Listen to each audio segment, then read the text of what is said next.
Why somebody who Kenyans do not want thinks that they are supposed to have a 7-year term, I don't know what is wrong with their head. They should have first tried finishing the first 5 years and see if Kenyans would even vote them in again, because they have lost favor with Kenyans.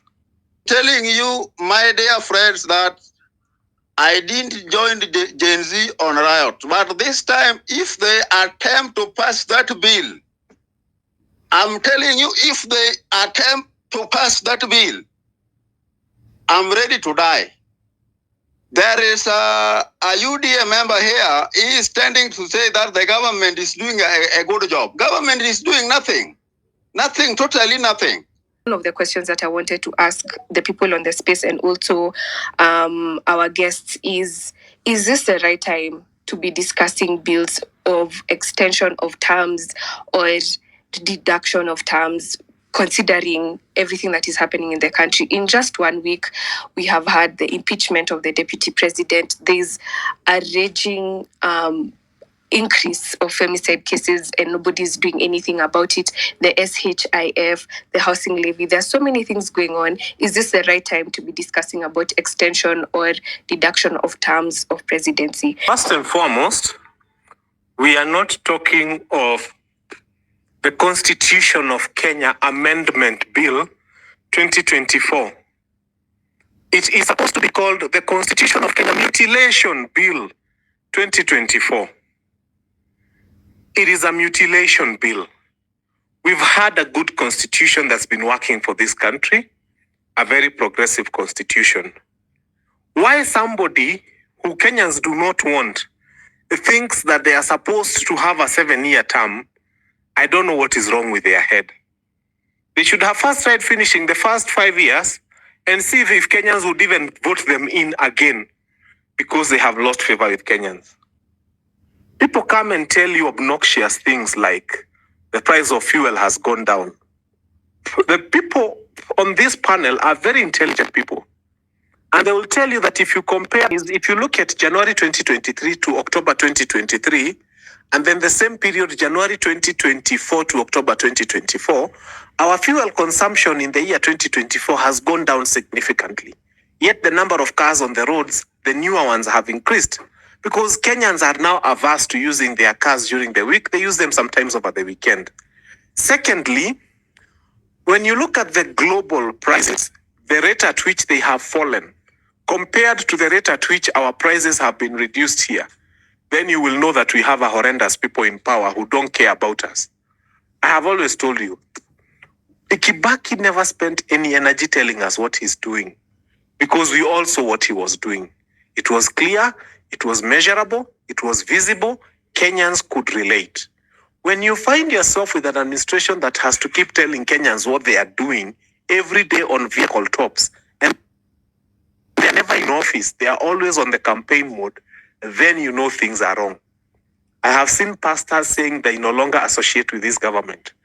I have seen this government now sending CID officers to churches to listen to what pastors are preaching. When was the last time you had such obnoxious things happening in a democracy? When we have governments that work like the Kibaki government, they don't need people working on vehicles telling us what they are doing. We see their work, we hear. I have said this is 2 years of the administration. At least we see roads built by Uhuru here and there. Let them point to a toilet they've done. So let them not keep telling us stories here. Kenyans are dissatisfied with them, and let them forget the issue of 7 years.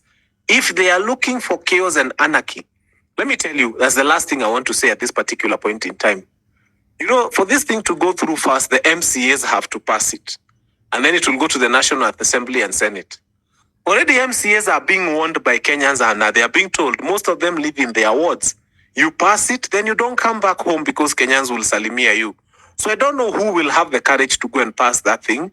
They need to rethink, or they do like what they've done to Mutuse. I encountered him today. He's being escorted by 12 policemen. His car plus one car in front and one car behind. Why does he need this if he was doing the right thing? So then you need to employ more policemen. You need to start taking care of the MCAs and the MPs. So what we shall do is we shall reduce the number of policemen guarding Kenyans and increase the number of policemen who are going to be guarding these people who are going to pass those bills. I wish them well. I wish them good luck in trying to pass. And by the way, as they do it, they know we need IEBC duly constituted for us to have a referendum, because this is a referendum issue. Where is IEBC? Thank you.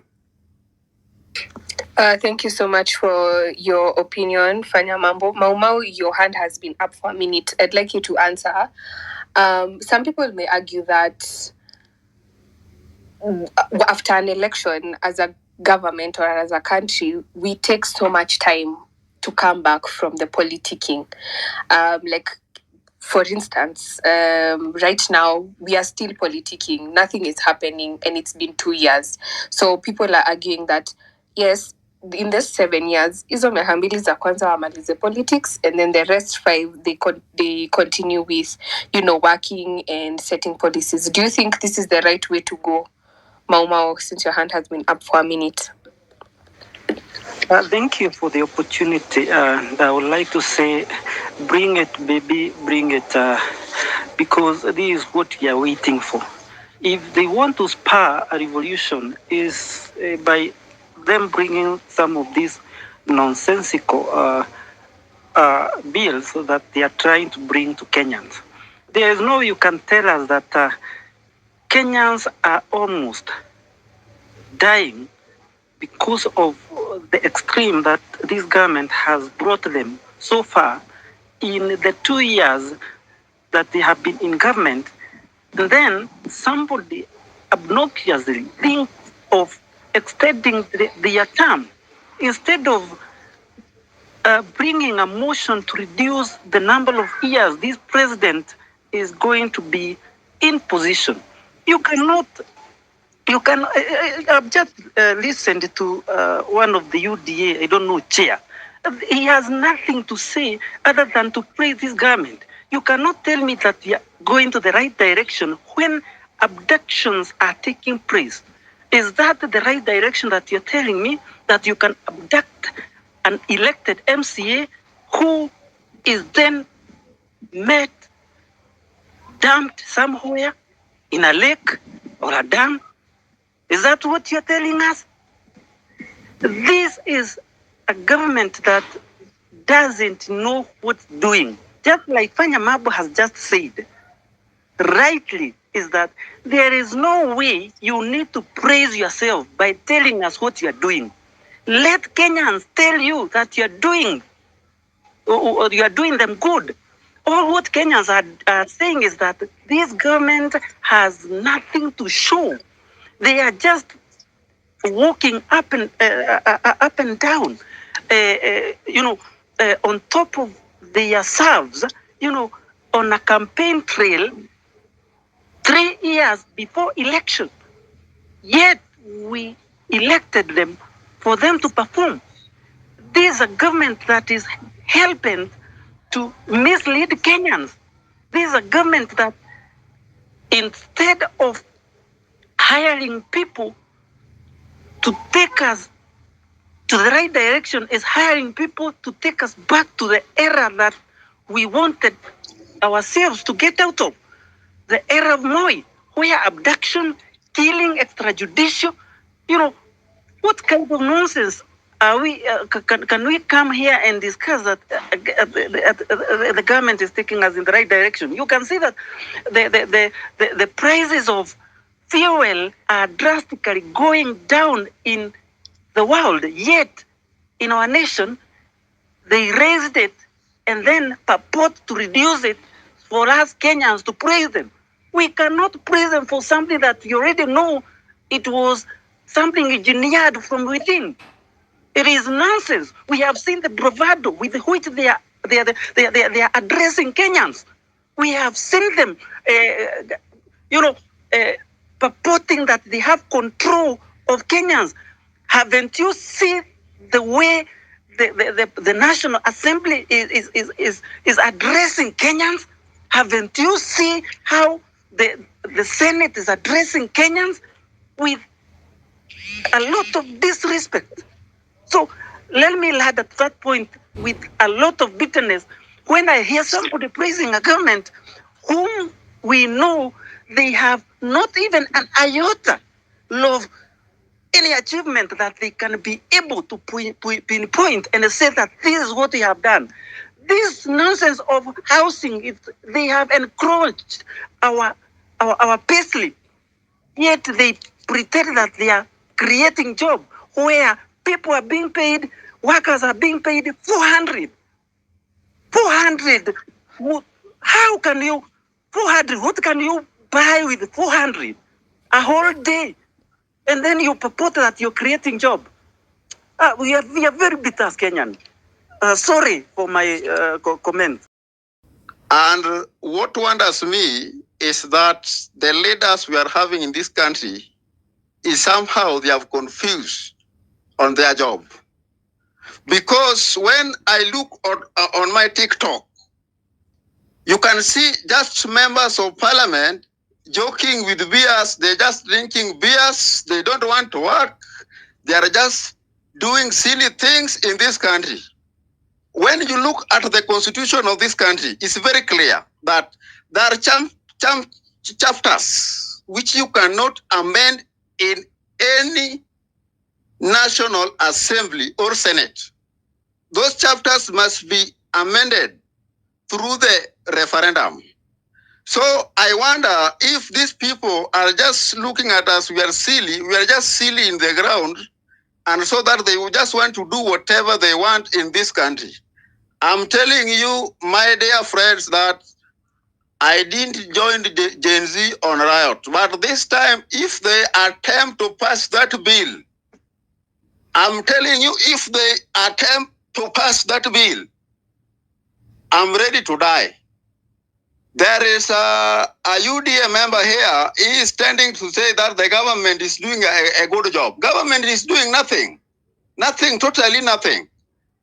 I was once a member of UDA and I was the chairman in my sub-location. I was also the person who was really working hard to ensure that the UDA get enough members. Because I personally, I was the student leader of Mawego National Polytechnic.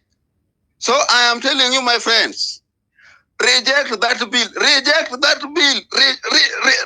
Reject that bill. We don't want nonsense. Nonsense we don't want. We want this our country to move in a very honest way. We need our country to be steady. We don't want things which can interfere with ordinary mwananchi. We are paying tax the way you are paying tax. You are enjoying life. We are not enjoying life. And in fact, I don't know the kind of silly members of parliament we are having in this country. I don't know. I want to send this great message to these members of parliament from the Speaker of National Assembly, Honorable Amos Wako. You must know that whether we are young in this country, we have the power to control this nation. We have that power to control this nation. And for that matter, before you do anything, ensure that you call the young tax on your table so that we can air these things out very clear. Because we don't want nonsensical.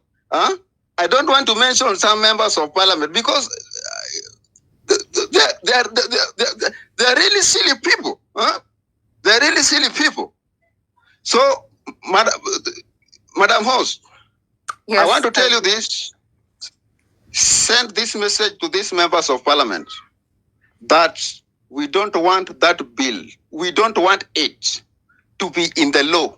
And they don't want even a time for them to discuss. We don't want any issue of discussion of that bill.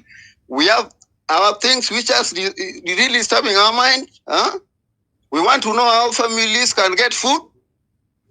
We want to have how our life can move in a very good manner.